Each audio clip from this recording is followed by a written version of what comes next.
Bonjour à tous, je vous présente mon interface Ollama Tchatch Hercule 124. C'est un assistant vocal intelligent, c'est comme un compagnon numérique. Ici on retrouve un fichier d'aide, donc on explique comment fonctionne l'interface avec des astuces. J'utilise un outil appelé Ollama qui permet d'exécuter des modèles de langage en local sur un ordinateur de manière optimisée et simplifiée. Il est conçu pour fonctionner avec des modèles open source comme LLLama, Mistral et bien d'autres. Pour pouvoir analyser une image, il faut utiliser des modèles Vision ou LLAVA. Pour les PDF, on peut utiliser n'importe quel modèle. Donc on peut choisir la voix. On peut chatter en temps réel avec tous les modèles d'Ollama. On a une fonction text to speech pour la synthèse vocale. On a une reconnaissance vocale compatible avec Edge et Chrome. On peut analyser des images JPG ou on peut analyser des PDF. On peut sauvegarder l'historique des conversations. On peut gérer les modèles, donc ajouter des modèles, supprimer des modèles. On peut faire un copier-coller du code. On peut exécuter en temps réel un script Python. On peut exécuter en temps réel un script HTML. Et on peut discuter avec le mode visuel de l'IA. On peut lui parler de tout ce qu'on veut. Les PDF sont limités à 12 000 caractères. On peut sauvegarder une conversation et revenir plus tard dessus. C'est intéressant si on fait du code.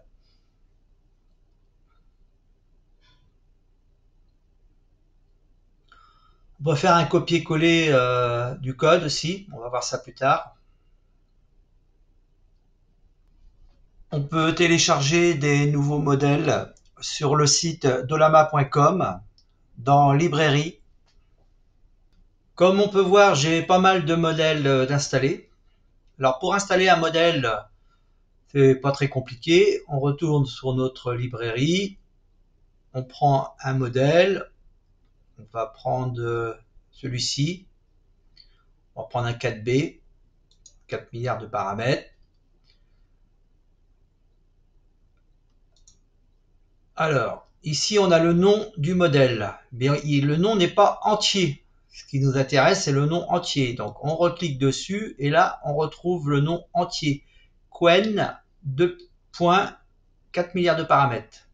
On fait un copier-coller sur notre modèle. On le colle et on fait installer.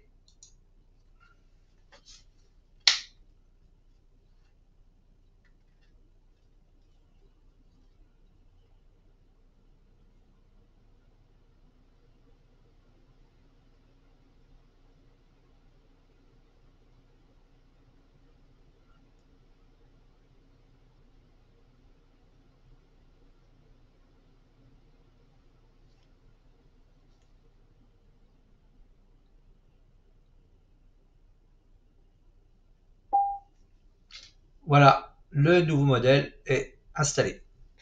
Alors pour supprimer le modèle, bien sûr, on clique sur supprimer. Voilà, le modèle est désinstallé.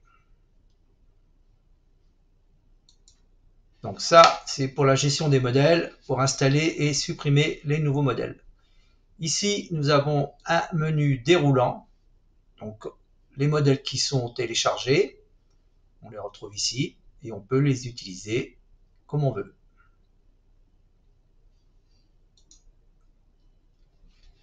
Exemple.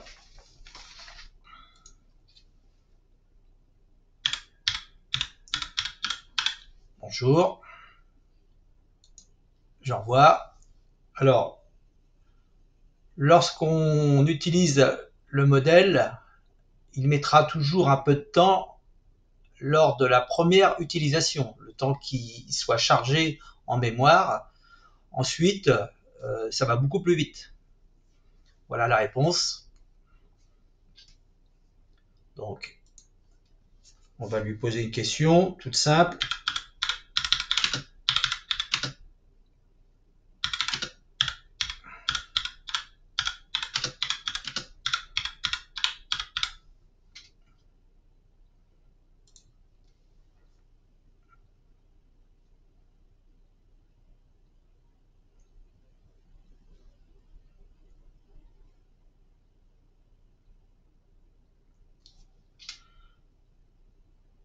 On peut lui parler.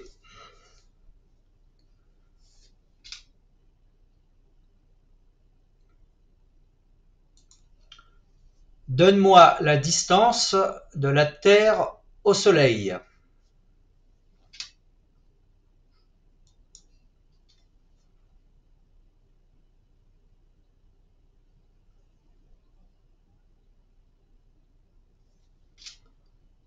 On peut lire à haute voix la réponse. Ah, je vais pas cliquer. La distance moyenne entre la Terre et le Soleil est d'environ 149,6 millions de kilomètres, ou environ 93 millions de miles. Cette distance est souvent exprimée en unités astronomiques, UA, où un UA équivaut à la distance moyenne de la Terre au Soleil. Ainsi, la distance moyenne est d'environ un UA. Il est important de noter que cette distance n'est pas constante car l'orbite terrestre autour du Soleil est légèrement elliptique. La distance varie donc entre environ 147 millions de kilomètres, Périchelli, le point où la Terre est la plus proche du Soleil, et environ 152 millions de kilomètres, Aphélie, le point où elle est la plus éloignée. On peut changer la voix. On peut mettre Paul si on veut. On peut continuer à lui parler avec le micro. Quel est le diamètre du Soleil?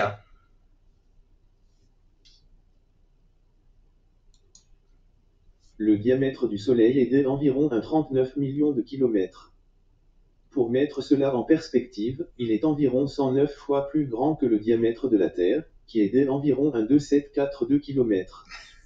Cette immense taille fait du Soleil l'objet le plus volumineux dans notre système solaire, contenant à lui seul près de 99-86% de la masse totale du système. Comment est constitué un condensateur électrolytique?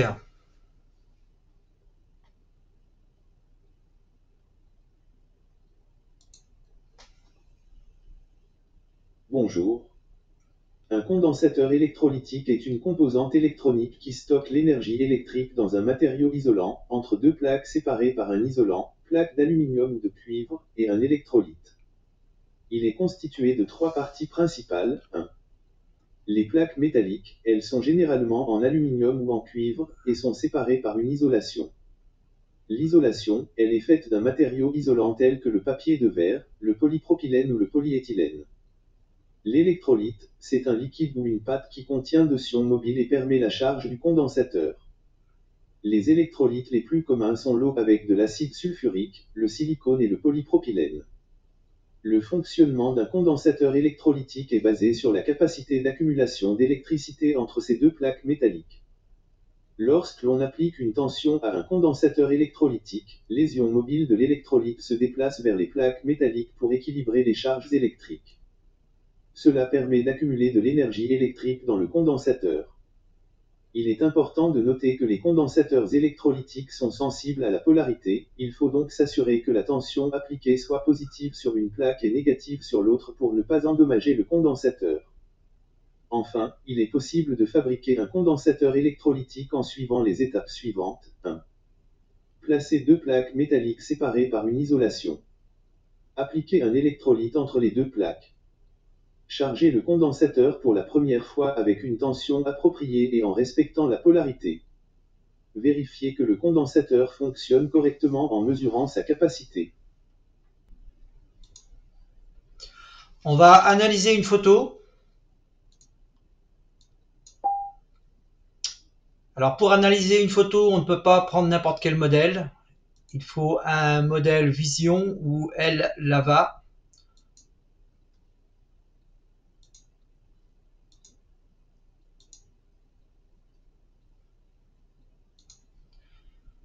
Décrit l'image.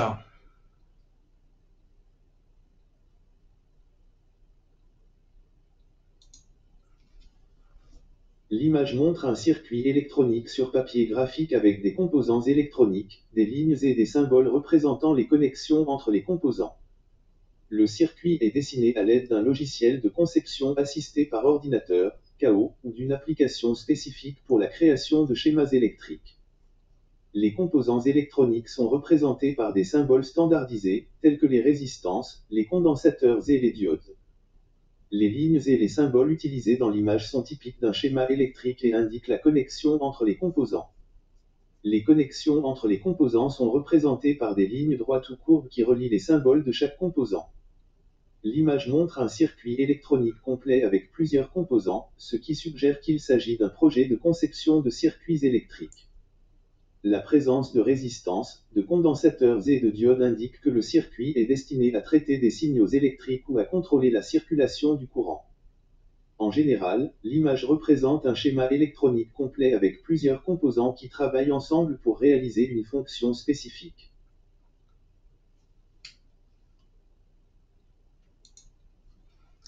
À quoi sert ce circuit électrique?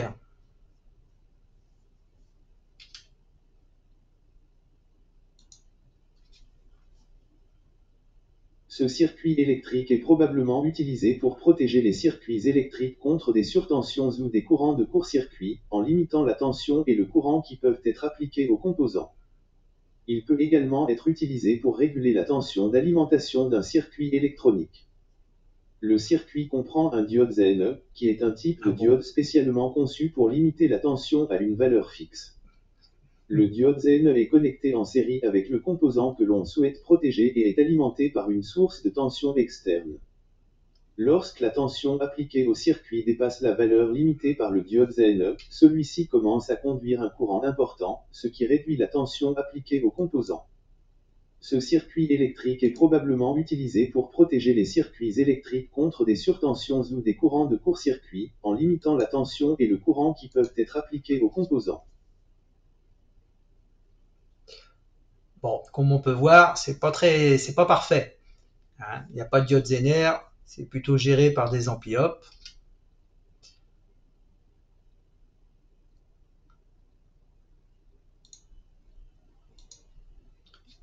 Je vois plutôt des amplis opérationnels sur ce schéma.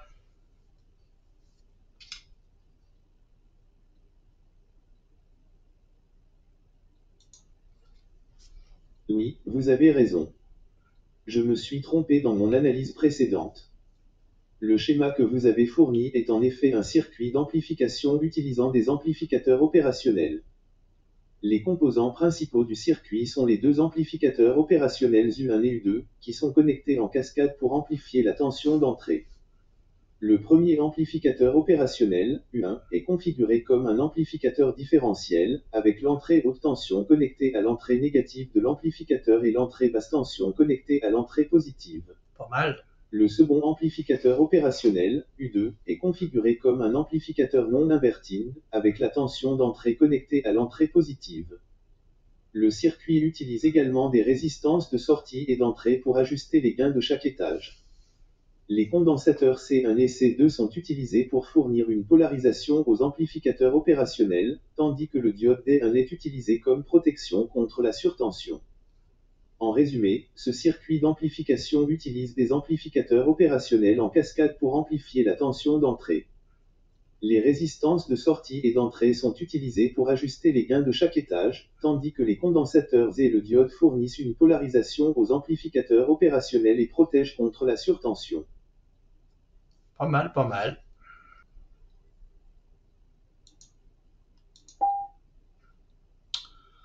On va analyser un fichier PDF. On va commencer par une traduction.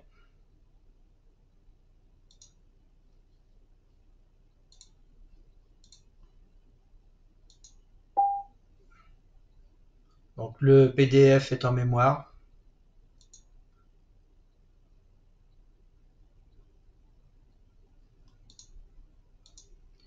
Traduit en français le PDF.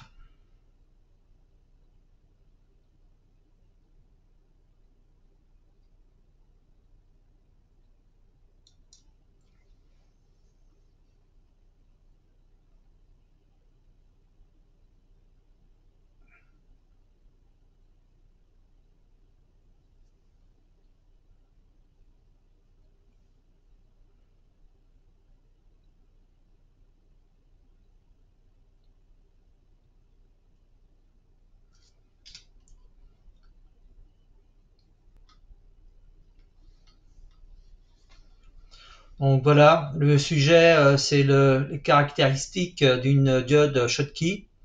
Donc voilà le PDF en anglais. Et voilà la traduction en français du PDF. Donc on peut traduire facilement des PDF anglais en français ou n'importe quelle autre langue. Fais-moi un résumé du PDF.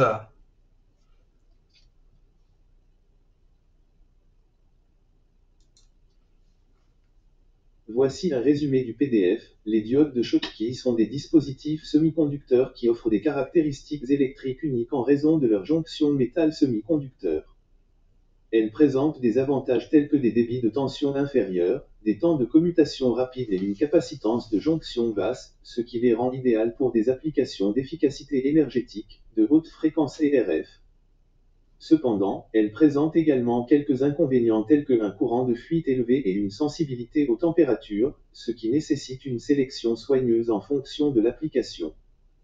Les diodes de Schottky sont utilisées dans diverses applications telles que la rectification de puissance, les circuits de détection et de mélange RF, la protection des panneaux solaires, le clamping et la régulation de tension, ainsi que les applications de commutation rapide.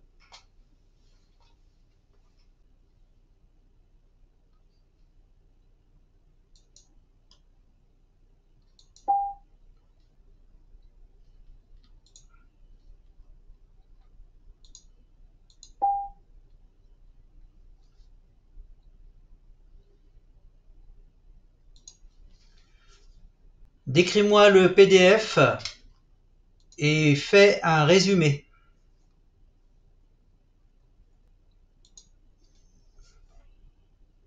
Le PDF contient des informations sur la tension du secteur électrique, qui est une tension alternative et sinusoïdale nécessairement produite par des alternateurs industriels. Il décrit les caractéristiques de la tension du secteur et comment mesurer cette tension. La tension du secteur a une fréquence de 50 Hz en France, ou 60 Hz dans certains pays, et sa valeur efficace est notée UF. Les appareils électriques sont conçus pour fonctionner avec une tension nominale efficace indiquée sur l'appareil, qui correspond à la tension du secteur en France, 230 V. La tension maximale d'une tension alternative est proportionnelle à sa valeur efficace. Résumé, la tension du secteur est une tension alternative et sinusoïdale de fréquence 50 Hz en France.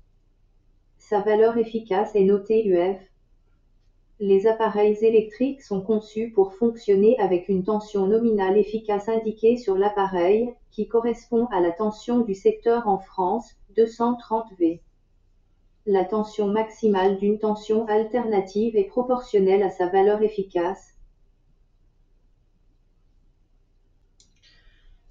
Crée-moi un portfolio en HTML et CSS avec de très jolies couleurs sur le thème Arduino en français.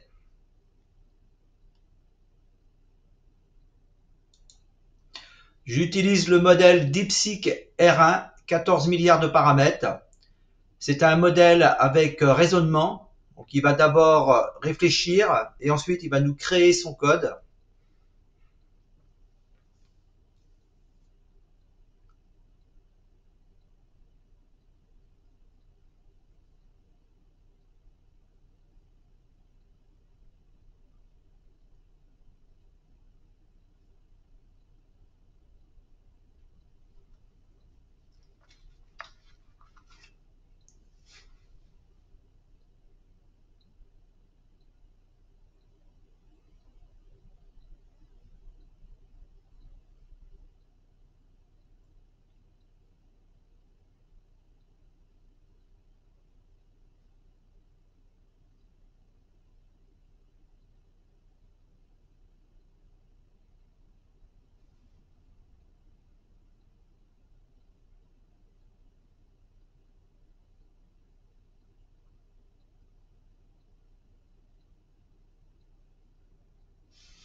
On peut visualiser le code.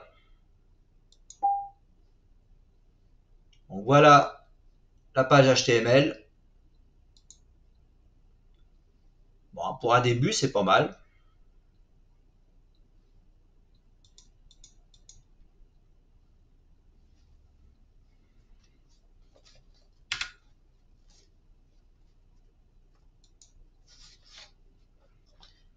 Crée-moi en HTML et CSS une horloge stylisée digitale avec une belle typographie et de beaux effets. Et en fond de l'horloge, on doit voir en grand le nom Hercule 124. Fais quelque chose de cohérent.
Ok, bon, c'est pas parfait. Bon, plus le prompt est précis, plus on lui donne des détails et meilleur sera le résultat. Donc là, éventuellement, on pourrait retoucher l'horloge parce que là, de toute façon, elle n'est pas ronde. Elle est plutôt carrée, notre horloge. Mais elle est fonctionnelle. Crée un script Python avec une fenêtre. À l'intérieur, il y aura deux boutons. Le premier bouton activera la calculatrice de Windows et le deuxième bouton activera le bloc-notes de Windows.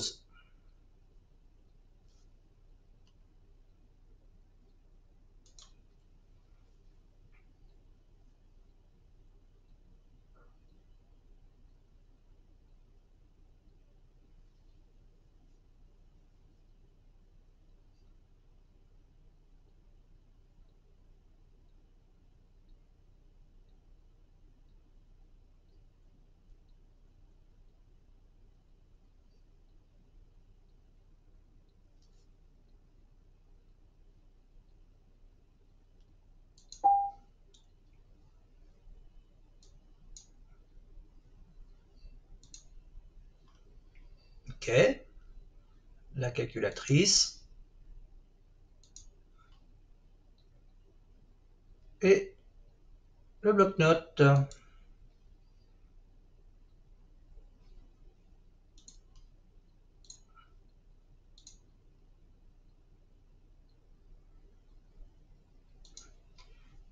Réécris le code avec une fenêtre plus grande et des boutons plus gros.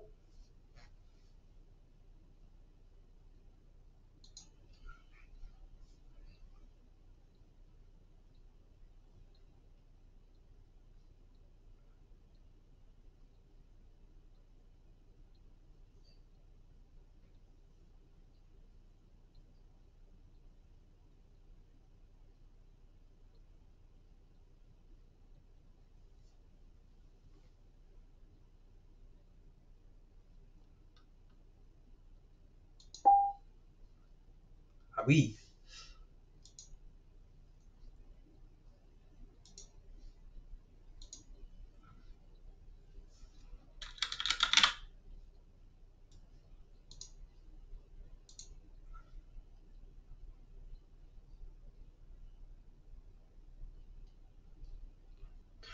On va lui demander de créer un jeu en Python, un Space Invader. Donc j'ai déjà préparé mon prompt à l'avance. On va faire un copier-coller. Donc voilà le prompt. On va changer de modèle. On va prendre un modèle 32 milliards de paramètres, le Qwen 2.5 codeur.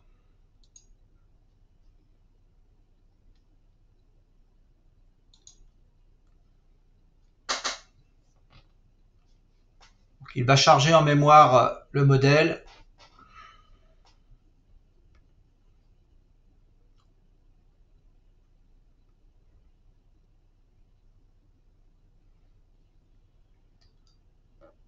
Alors comme on peut le voir, c'est beaucoup plus lent qu'avec le modèle 14 milliards de paramètres.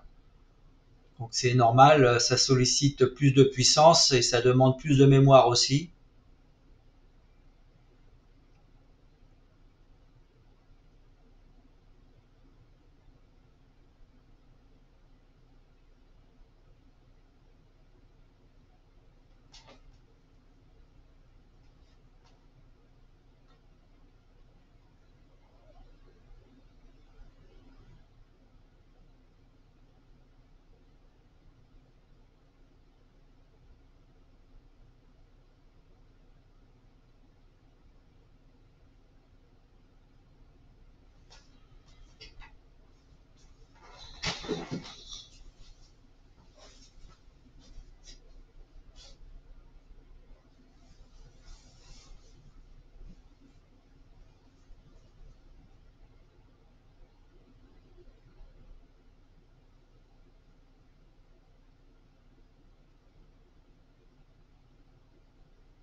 Le jeu nécessite des images PNG, un fichier web et un fichier MP3.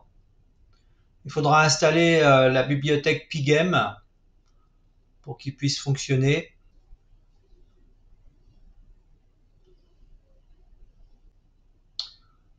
Bon, il y avait des erreurs, donc j'ai refait plusieurs passages. Je lui ai demandé de corriger. Et voilà le résultat obtenu.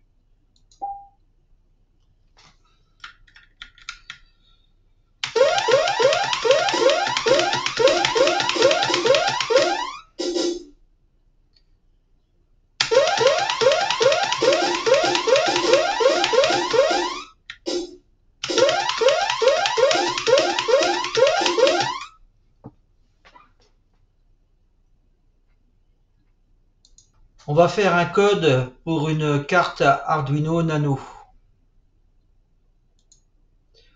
On va changer de modèle. On va prendre celui-ci à 14 millions de paramètres. Alors, je colle le prompt.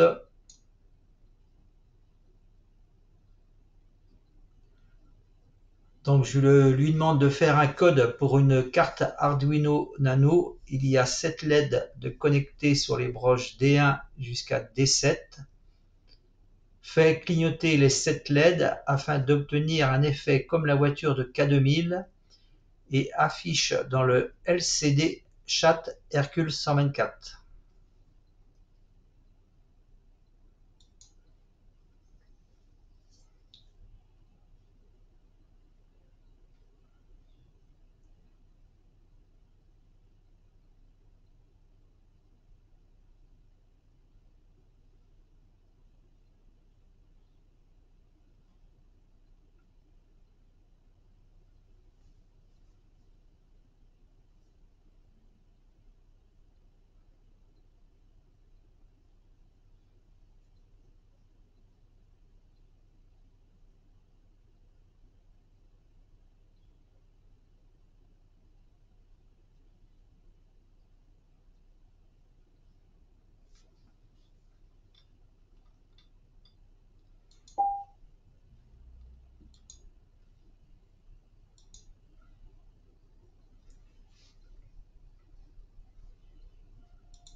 Voilà le résultat.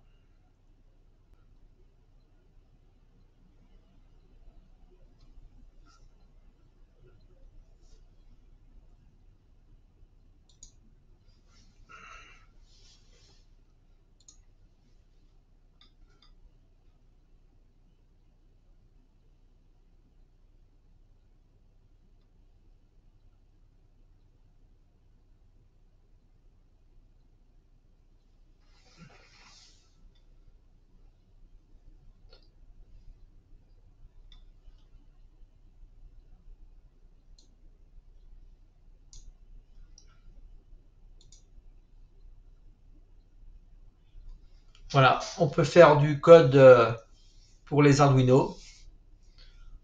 Bon, ce qu'il y a de bien, c'est qu'on peut se créer une base et ensuite on peut continuer le code, l'améliorer, rajouter des périphériques, mais ça nous crée quand même une base, c'est quand même assez intéressant. On peut aussi lui demander de créer des fonctions supplémentaires.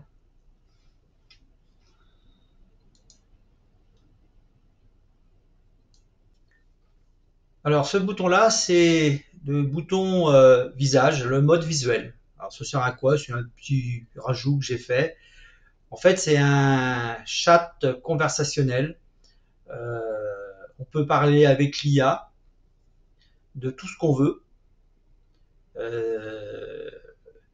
sans limite. Par contre, il faut utiliser un mot-clé. Chaque phrase se termine par un mot-clé. Un petit peu comme Alexa. Là, le mot-clé, c'est Hercule. Donc à chaque fois que je vais lui poser une question, il faudra que je rajoute le mot Hercule. Donc on va faire une petite démonstration. Donc voilà notre IA. Donc, pour l'instant, il ne nous parle pas.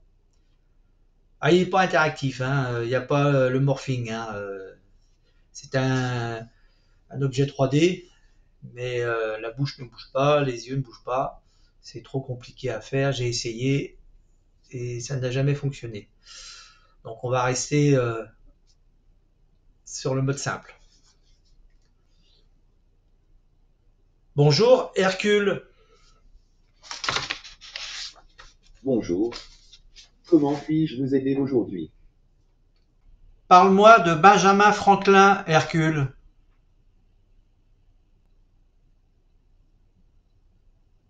Benjamin Franklin est un des personnalités les plus influentes de l'histoire américaine.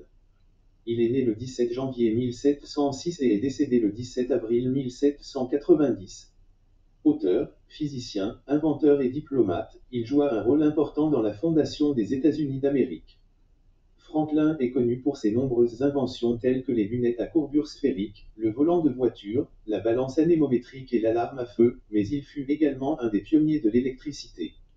Franklin est aussi un grand écrivain, son ouvrage le plus connu est les lettres de Franklin à ses filles, qui ont été publiées après sa mort en 1794.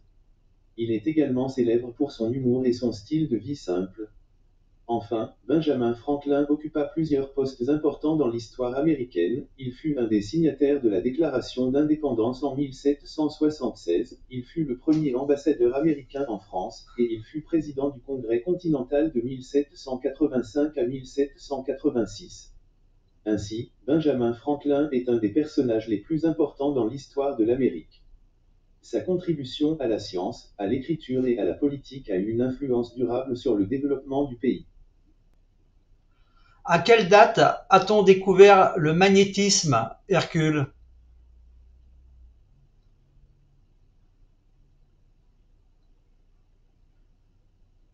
Le phénomène du magnétisme a été découvert par les humains il y a plusieurs millénaires, mais c'est au XVIe siècle que des savants commencèrent à l'étudier de manière scientifique.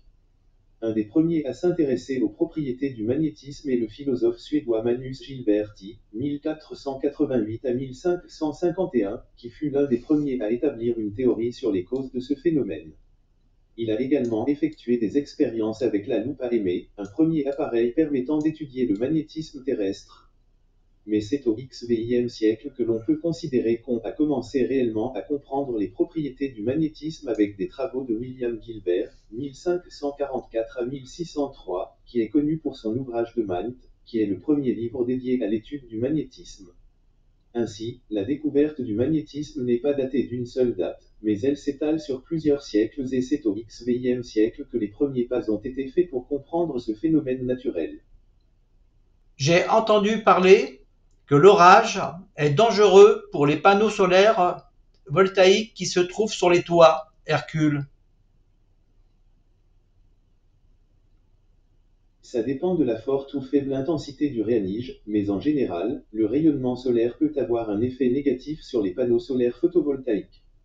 Les panneaux sont souvent conçus pour résister aux conditions climatiques et à la lumière du soleil, mais l'UV est une partie de ce rayonnement qui peut endommager les composants des panneaux. Il est donc important d'effectuer régulièrement des entretiens et des contrôles pour s'assurer que les panneaux solaires restent en bon état et continuent à fonctionner efficacement. Est-ce que l'orage est dangereux pour les panneaux solaires, Hercule? Oui, le rayonnement UV peut être nocif pour les panneaux solaires photovoltaïques. Il est donc important de les entretenir et de les contrôler régulièrement. Quand tu parles de rayonnement, tu parles de l'orage, Hercule? Oui, lorsque je parle de rayonnement solaire, qui comprend la lumière visible du soleil ainsi que les composantes ultraviolettes, UV, et infrarouges. Ces différentes longueurs d'onde ont chacune des effets différents sur les matériaux utilisés pour les panneaux solaires photovoltaïques, mais c'est l'UV qui peut être le plus déstabilisant pour ces composants. Moi, je te parle de l'orage, l'éclair, la décharge électrique, Hercule. Le rayonnement lumineux et électrique sont des aspects différents du rayonnement solaire. Le rayonnement lumineux est constitué de la lumière visible que nous percevons, tandis que le rayonnement électrique est composé d'ondes électromagnétiques non visibles qui comprennent l'ultraviolet, UV, l'infrarouge et les ondes radio. Les effets du rayonnement lumineux sur les panneaux solaires photovoltaïques sont relativement bénins, mais les ondes électromagnétiques peuvent être plus nocives. Le rayonnement UV peut endommager les composants des panneaux, tandis que les ondes radio peuvent perturber leur fonctionnement. Il est donc important de protéger les panneaux solaires contre le rayonnement électromagnétique en utilisant des matériaux appropriés pour isoler les panneaux et en évitant de les installer trop près d'objets qui émettent ce genre de rayonnement. Stop, Hercule. Au plaisir, Hercule.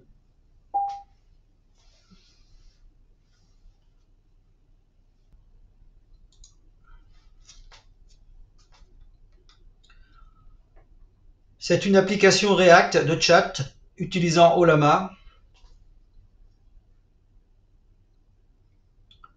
Donc ça, c'est la partie notification sonore, hein, le petit bip qu'on entend.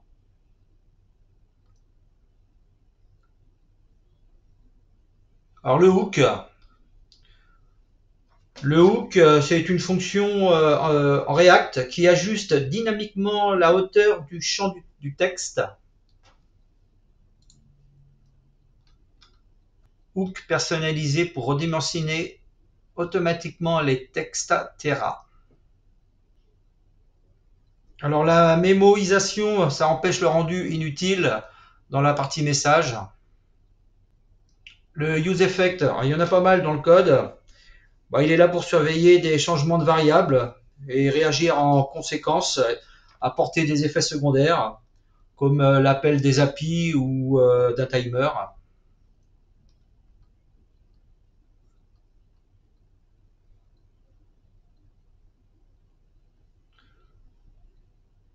Alors le Markdown, c'est un langage. On prend du contenu écrit en Markdown pour ensuite l'ajouter à d'autres fonctions.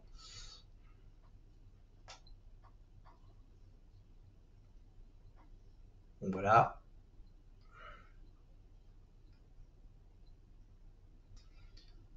Les composants principaux de l'application. Donc là, on retrouve encore des useEffects pour les PDF, l'historique des PDF.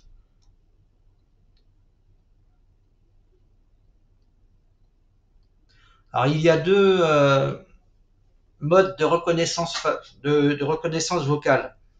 Il y a le mode pour le chat et il y a le mode pour ce que j'ai appelé le visage, le mode visuel. Donc ils sont différents, il y a deux modes différents. J'utilise des filtres aussi dans la reconnaissance vocale afin de supprimer les émoticônes, la ponctuation, le markdown, tous ces trucs-là qui en fait sont décodés et prononcés à haute voix, donc ça sert à rien. Ça. Alors j'utilise le local storage. C'est une API JavaScript qui permet de stocker des données localement dans le navigateur sans expiration. Donc après redémarrage de l'appli ou du PC, on retrouve les données dans local storage. Donc les conversations par exemple, alors les PDF qu'on mémorise, la photo qu'on mémorise.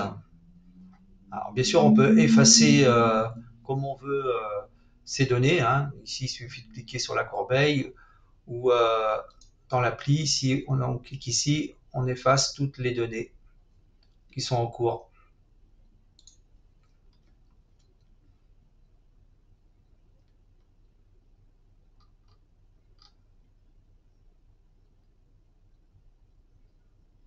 Donc ça c'est la partie pour supprimer les modèles installés.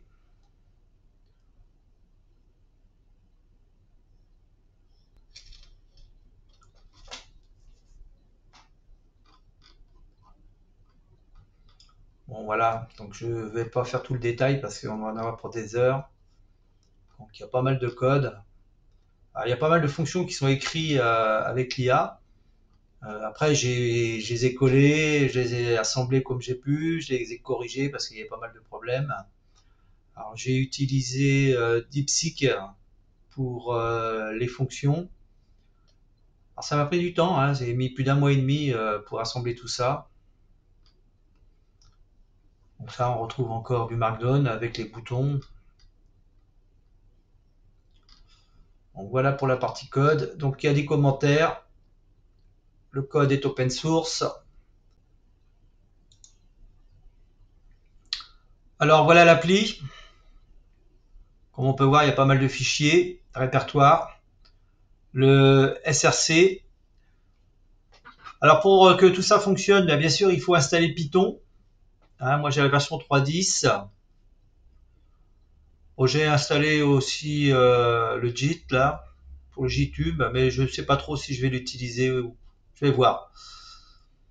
Le Node.js, il faut l'installer. Olama, bien sûr. Et il y a pas mal de dépendances à installer pour que ça puisse fonctionner. Donc je suis en train d'écrire un script là pour voir si je peux éventuellement faire une installation automatique. Il y aura juste à cliquer sur le script, un fichier BAT, pardon. Donc voilà, donc on aura un installateur.